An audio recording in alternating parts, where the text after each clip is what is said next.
Assalamualaikum warahmatullahi wabarakatuh. Perkenalkan, nama saya Alpadon Pandapotansialoho dengan nomor induk 2024033319. Saya mahasiswa dari Sekolah Tinggi Ilmu Kesehatan Adila Kota Bandar Lampung, Prodi Gizi Program Sarjana. Baiklah, untuk soal pertama atau kasus pertama yaitu nilai ketuhanan yang Maha Esa dalam sila pertama Pancasila menggambarkan bangsa Indonesia dalam sejarah kehidupan suku-suku bangsa Indonesia sejak lama sudah percaya adanya Tuhan dan beragama atau dalam kurung tidak ateis. Saya akan menjelaskan dalam narasi ini yang dimana narasi tersebut menggambarkan bahwa nilai ketuhanan yang Maha Esa dalam sila pertama Pancasila mencerminkan kepercayaan bangsa Indonesia terhadap adanya Tuhan dan beragama. Yang pertama, pengakuan terhadap keberadaan Tuhan. Sila pertama Pancasila, ketuhanan yang Maha Esa menegaskan bahwa bangsa Indonesia percaya keberadaan Tuhan yang satu dan esa. Ini menunjukkan bahwa kepercayaan terhadap Tuhan telah menjadi bagian integral dari kehidupan bangsa Indonesia itu sendiri. Yang kedua, kehidupan suku bangsa. Kehidupan suku bangsa dalam narasi tersebut menyebutkan bahwa Indonesia dalam sejarah kehidupan suku-suku bangsa di Indonesia sudah lama percaya adanya Tuhan dan beragama. Ini menunjukkan bahwa kepercayaan terhadap Tuhan telah menjadi bagian dari kehidupan, budaya, tradisi pada bangsa itu sendiri. Yang ketiga, narasi tidak ateis. Narasi tersebut menyebutkan bahwa bangsa Indonesia tidak ateis, yang berarti Indonesia percaya keberadaan adanya Tuhan dan tidak menolak keberadaannya. Ini menunjukkan bahwa kepercayaan terhadap Tuhan telah menjadi bagian dari identitas bangsa Indonesia itu sendiri. Dan yang keempat, Pancasila sebagai refleksi nilai-nilai bangsa. Yang mana sila pertama Pancasila dapat dilihat sebagai refleksi nilai-nilai bangsa Indonesia yang percaya keberadaan Tuhan dan beragama. Ini menunjukkan bahwa Pancasila tidak hanya merupakan ideologi negara, tetapi juga mencerminkan nilai-nilai dan kepercayaan yang telah lama dianut. Kedua, Bhinneka Tunggal Ika dipahami sebagai gambaran yang memiliki nilai persatuan dan mengharmonikan kehidupan akan berbeda-beda atau beragam agama, suku, bahasa yang dianut bangsa Indonesia. Sejarah bangsa Indonesia sebelum merdeka sangat kaya dan beragam, dengan memiliki 1.300 suku bangsa yang memiliki bahasa, tradisi, dan adat yang unik. Yang pertama, asal-usul suku bangsa itu sendiri, di mana Indonesia memiliki asal-usul yang unik. Dan cerita yang menarik, beberapa teori menunjukkan bahwa imigrasi manusia dari Asia Tenggara dan Oseania menjadi cikal bakal suku bangsa Indonesia. Misalnya suku bangsa di Sumatera dan Kalimantan diyakini berasal dari imigran manusia yang melintasi jembatan daratan Sunda. Yang kedua, keanekaragaman suku bangsa. Indonesia adalah negeri yang memiliki kekayaan akan keanekaragaman suku bangsa itu sendiri, dengan lebih dari 300 suku bangsa yang memiliki kebudayaan dan tradisi unik. Setiap suku bangsa memiliki warisan budaya yang melimpah, yang telah diwarisi dari generasi ke generasi. Beberapa contoh suku bangsa Indonesia adalah suku Jawa. Suku Jawa adalah suku bangsa yang terbesar di Indonesia, memiliki adat istiadat yang kaya dan tradisi wayang yang unik. Di suku Sumatera. Suku Sumatera itu sendiri memiliki budaya dan tradisi yang beragam, dengan pengaruh dari agama Islam dan budaya Melayu. Yang ketiga, suku Papua. Suku Papua ini memiliki asal-usul yang terkait dengan migrasi manusia dari Melanesia dengan budaya dan tradisi yang unik. Peran suku bangsa dalam pembentukan bangsa Indonesia. Suku bangsa Indonesia telah berkontribusi dalam perjuangan kemerdekaan, mempertahankan kebudayaan tradisional dan membawa warisan sejarah nenek moyang mereka ke masa kini. Suku bangsa di Indonesia juga memiliki salah satu faktor yang membuat Indonesia menjadi negara yang unik dan menarik untuk dikunjungi. Masa prakolonial.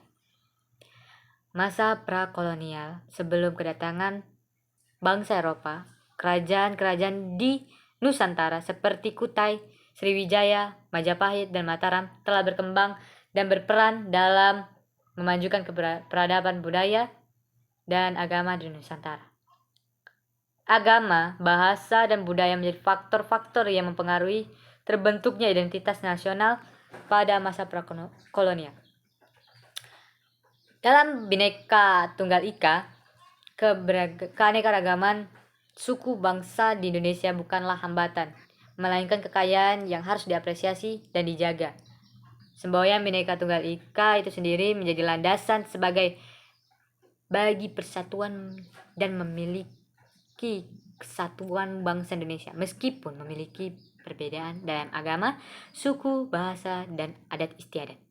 Soal ketiga atau kasus ketiga, di mana jelaskan tentang makna demokrasi Pancasila yang kita anut sebagaimana tertera dalam konstitusi kita, khususnya Pancasila sebagai dasar kita bernegara. Demokrasi Pancasila adalah konsep demokrasi yang diterapkan di Indonesia berdasarkan nilai-nilai Pancasila, yaitu dasar negara Indonesia, di mana demokrasi Pancasila mencakup beberapa aspek penting. Yang pertama, kedaulatan rakyat. Kedaulatan rakyat, kekuasaan politik berada di tangan rakyat, dan rakyat memiliki hak untuk memilih pemimpin mereka melalui proses pemilihan umum yang demokratis. Yang kedua, keberagaman dan toleransi. Keberagaman dan toleransi adalah demokrasi Pancasila, mengakui dan menghargai keberagaman sosial, budaya, dan agama di Indonesia, serta mendorong toleransi dan kerukunan antar negara. Yang ketiga, partisipasi publik. Masyarakat diharapkan berpartisipasi aktif dalam proses politik dan pengambilan keputusan melalui mekanisme konsultasi publik, musyawarah, dan diskusi. Dan yang keempat, perlindungan hak asasi manusia. Perlindungan HAM, demokrasi Pancasila menekankan pentingnya melindungi hak-hak dasar setiap individu, termasuk kebebasan berpendapat, berekspresi, dan beragama. Yang kelima, Persatuan Indonesia. Persatuan Indonesia adalah demokrasi Pancasila bertujuan untuk membangun persatuan dan kesatuan dalam masyarakat yang beragama serta mengupayakan harmoni dan toleransi antar warga negara. Dalam Konstitusi Undang-Undang 1945, demokrasi Pancasila diimplementasikan melalui beberapa prinsip, antara lain, yang pertama, kedaulatan rakyat. Dalam pasal 1 ayat 2, Undang-Undang 1945 menyatakan, di tangan rakyat ada kedaulatan dan sepenuhnya dilaksanakan oleh Majelis Permusyawaratan Rakyat. Yang kedua, sistem ketatanegaraan. Sistem ketatanegaraan adalah sistem politik Indonesia didasarkan pada prinsip lembaga kekuasaan, pertama, legislatif, eksekutif, dan yudikatif. Dengan demikian, Pancasila menjadi landasan sebagai sistem politik di Indonesia demokratis dan partisipatif dan melindungi hak-hak dasar warga negara. Soal keempat atau kasus keempat, di mana terangkan apa yang dimaksud Pancasila sebagai sumber dari segala sumber hukum.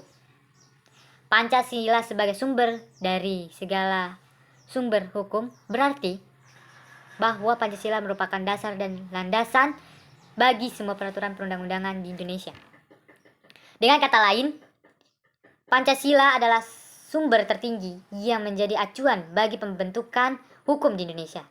Makna dari Pancasila sebagai sumber hukum adalah yang pertama, ideologi hukum Indonesia.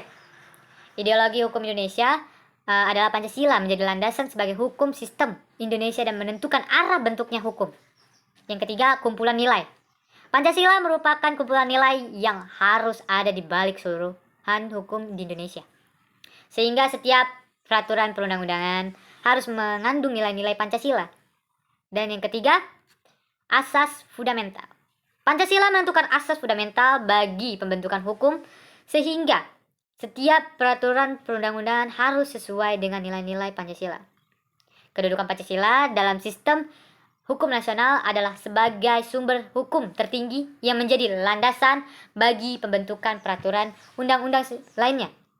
Hal ini sesuai dengan Undang-Undang Nomor 12 Tahun 2011 tentang pembentukan peraturan perundang-undangan yang menyatakan bahwa setiap peraturan perundang-undangan harus sesuai dengan peraturan perundang-undangan yang lebih tinggi. Dalam praktiknya, Pancasila sebagai sumber hukum nasional menghadapi beberapa tantangan. Seperti yang pertama, peraturan yang tidak sesuai. Adanya peraturan perundang-undangan yang tidak sesuai dengan nilai-nilai Pancasila. Yang kedua, kumpulan nilai. Pancasila merupakan kumpulan nilai yang harus ada di balik keseluruhan hukum di Indonesia. Sehingga setiap peraturan perundang-undangan harus mengandung nilai-nilai Pancasila itu sendiri. Yang ketiga, asas fundamental. Pancasila menentukan asas fundamental bagi pembentukan hukum, sehingga setiap peraturan perundang-undangan harus sesuai dengan nilai-nilai Pancasila. Kedudukan Pancasila dalam sistem hukum nasional adalah sistem hukum yang tertinggi yang menjadi landasan bagi pembentukan peraturan perundang-undangan lainnya.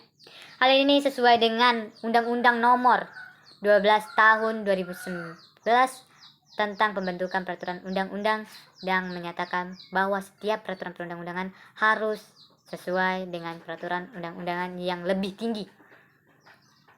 Dalam praktiknya, Pancasila sebagai sumber hukum nasional menghadapi beberapa tantangan.